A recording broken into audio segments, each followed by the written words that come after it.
It's working? Awesome. Hi. Thank you for having me here. This is a large audience. So I'm here to talk to you guys about, it's sort of my story for the past 5 years. It's more of my discovery of finding a medium, which is art, and putting it out in the public space, and using that to find a space for me to call home, and using that to be able to empower people to make changes in their city. So I'm here to tell you that all of us in this room actually have a huge power, and all of us here can change the places that we live in, and we can make them better. I don't know why that is on the top. Okay. I think there's another one. So this is what a good public place would look like. A good public place is a place where we all want to be in. It has an obvious relationship within businesses and pedestrians. It has hand-painted signs. It has art on the streets. It has some sort of character. It's not just a space that you go to because there's some sort of farmer's market or some sort of craft market. It's just a place that you like to go to and actually enjoy the outside of that space. Now, at some point, I never really cared for this, to be honest with you. It was about 6 years ago that I found a TED talk by James Howard Kunstler that's called The Tragedy of Suburbia.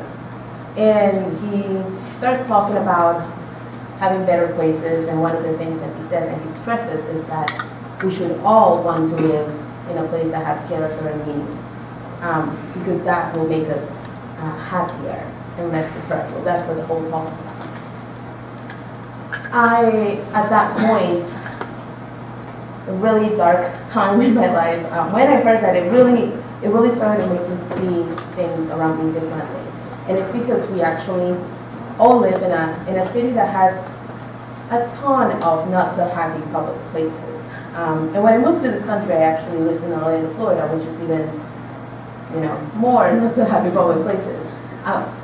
But when I heard that quote from James Howard Kunstler, and I'm starting to realize what's happening around me and where I live, I start to see these places, and I start to think that changes need to start happening. And why are we so okay, going to our downtown and having it look like this?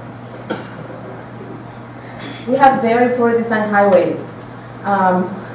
75 cuts through the heart of the city. When I moved to this country at 16 years old, everyone in my high school wanted to get a car. Everyone is so obsessed with cars and driving that we're really driving ourselves out of the engagement and connection that we can have with our surroundings and with our streets and with our walls.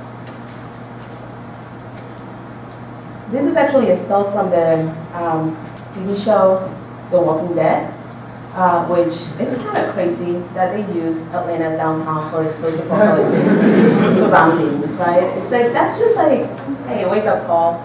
People think we should have zombies in our downtown. The Sweet Auburn Avenue, about 2 years ago, was considered a landmark in danger of extinction, the home of Martin Luther King.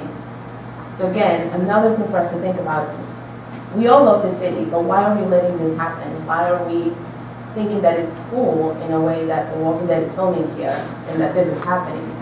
And we have Edgewood Avenue, which is a ton of bars, but a block away we have this. So I'm from Peru, accent.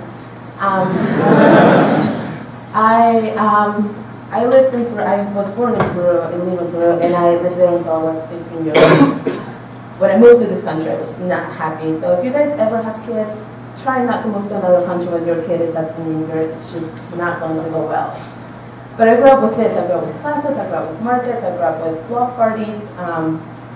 My grandmother and her sisters would always want to be outside on our street, and we don't put lawn chairs, and we knew everyone on the block, and seriously half of my family lived on my block, and then the other block was the other rest of my family. It was crazy. Like, I had everyone that meant something for me was very close to me. So there was definitely a sense of place. Like, I knew that I belonged to this district. It was not because I belonged to Lima, Peru. Like, I belonged to this one space. Okay.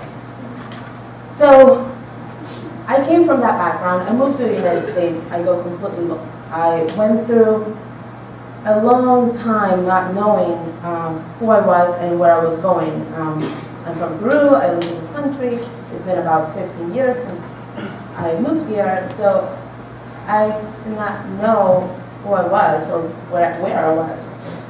So the internet, thank God for the internet, showed me this.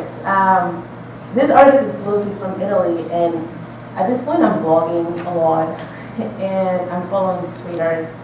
And this guy connected with me so well. I had this curiosity to trying to find out how he did this and why he did it, and was this legal or not, and why put all this effort until painting this wall. I'm an artist. I actually moved to Atlanta to go to SCAD, and I dropped out of school, and then I went to the Art Institute, and then I dropped out again. I was a really bad student. I really did not know what I wanted to do. But when I found this, I realized that what I really wanted to do was to connect the same way that this guy was connecting with me. I wanted to do something more than just putting artwork in a gallery.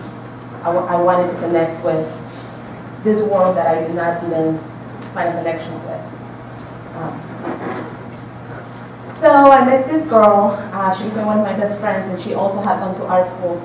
And she was very lost, and she did not know what she wanted to do with her degree. So we started to put artwork on the streets, not necessarily legally. And we found now a huge connection. We had people talking to us, and we had people like not known who were sending us stuff on the internet, saying how happy they were when they saw this on the way to work, to do something different than just the regular billboard that we're seeing every day. It completely changed my mind, and I started to look for walls and became a wall collector. And it was really insane. I actually have, still till today, folders and folders and folders of walls, just blank walls. So I stopped driving my car, I started to ride my bike all the time. And now I really wanted to find these places that needed something else. So it was from your sidewalks to the intersection, to the wall, like what needed to be highlighted, what needed to be reactivated in a way, and what space needed art, I suppose. So it became from, it went from one street to one district to the whole city. It gave me such empowerment that I really, at this point, wanted to just cover the whole city with artwork. Before this happened, I met somebody that actually went to Georgia Tech. His name is Blackie Migliosi, and I'm not sure if some of you may know him. He was going to school for math, and I'm not sure what else. He's a genius. So he meets me. He had done a study on urbanism here. He had gone to Barcelona. He knew a ton of street artists in Barcelona. And now we're talking about how this is affecting us into realizing where we live and how this is affecting other people. And you start thinking about the skateboarder that goes in a park and starts using a bench as a ramp instead of just a place that you sit in. So now we're trying to think of new and creative ideas to how to utilize our street furniture, how to utilize our walls that are just laying blank. Like, what can we do to make this space better and make that process a more human process and an inspiration to others? So we come up with the idea of putting together street artists and graffiti writers together with city planners and urbanists. We thought it was kind of funny, but we thought it was kind of smart. And this is what happens. You start leaving walls, the city speaks, and it becomes a conference of street art and urbanism. And we had no idea what we were doing. We had $0. And so we started to lie. We were like, we're going to do this, and we're going to do that. And we started to ask everyone to come to the city, and then people started to believe it, and people started to actually feel that this could happen. Without knowing anything, somehow we started to pull this off. And so we started asking artists from all over the world. And it was just insane that people from Australia, and people from the Ukraine, people from Israel wanted to come to, out of all places in the United States, not New York, not LA, but Atlanta, Georgia. And they actually wanted to paint walls here, and they believed that a street art movement could happen. They could create murals, and they could actually start connecting with the community here and work with the local artists here too. So the question that everyone wanted to ask was, what is this wall communicating to us, and how are we responding to this? And what should we even care? That's a question that I still ask everyone, and I still ask myself, like, why are we even caring, right? And why are we not looking for positivity in this wall? Like, where is this, and why are we not being more active about this? So there's a story about this wall, and I'm going to say it quickly. So y'all have a little bit of time here. This is in 2012. I met this lady, Yolanda, who's the owner of this wall, and she really wanted to have something painted there. She tells me that this wall, this building, people that lived there were robbed and were murdered, and it just had really bad energy. And it was known in the neighborhood as just a really bad building. So we decided to paint this wall. She's also a really colorful and amazing and super bubbly lady. So this is what happens. And it is a really pretty mural. But it's not just the owner's mural, it's not just the building mural. It's something that was done in 10 days with the help of the kids in the neighborhood and the help of the community. So now this one building that was looked at this dark place becomes a sense of pride for everyone that lives there. So now we're connecting, right, with everybody else. Now we're finding this connection that is, in a way, creating a dialogue, and this dialogue is creating a public space, and this dialogue is now humanizing the one place that before was nothing but a dirty, ugly wall that had just bad energy, or was looked at something bad. This is a wall that was also painted in 2012. It's in the Churchwood Park neighborhood, next to the prison, in front of a mosque and a church. And we brought the artist Mural from Argentina to paint on the wall. And she does this. I'm not sure if you guys can see it well. So it's the image of a woman. It's like an animation. And she's growing some sort of hair or fur, and then she's shedding it, and now she's naked or nude, walking next to this hair that becomes a wall. It's one of my favorite murals still today. It only lasted a month. So it was painted over. A lot of people in the community thought that it was pornographic because it was a nude woman. So at this point, this is something that the artist and I decided to do. We just step back and we let the community decide what to do because it doesn't belong to us anymore. And it created this dialogue that is still being talked about today. We may not have related or connected with everyone in the community in the way that everyone loved what we did, but now people are actually talking about this intersection, talking about how to regulate public art. And now, 2 years later, the city of Atlanta is actually creating a new ordinance to regulate public art in the city, having the city council and MPUs voting on it. It's kind of a big deal right now, but again, a dialogue was created, and maybe it was about time for the city of Atlanta to start talking about what's happening with our cities, what's happening with our street and our walls.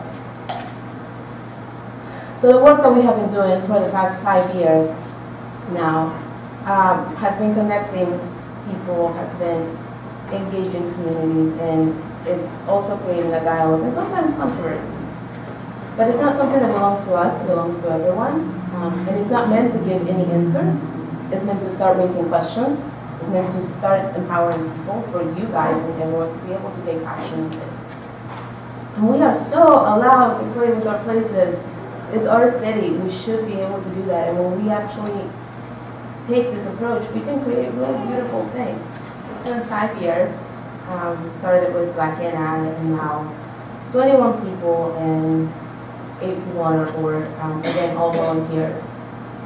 It's been 5 years that we have been working towards engaging and educating and changing or trying to come up with new perspectives about public space and trying to put that out there for everyone to see.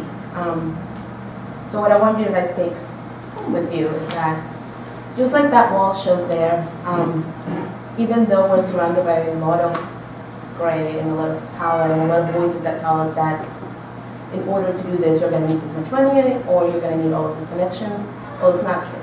And if you do decide to do something that is for your city and it has a lot of heart and it's for you to be able to have a better place for you to call home, I know firsthand that it will shine brighter than anything else you have around. Thank you.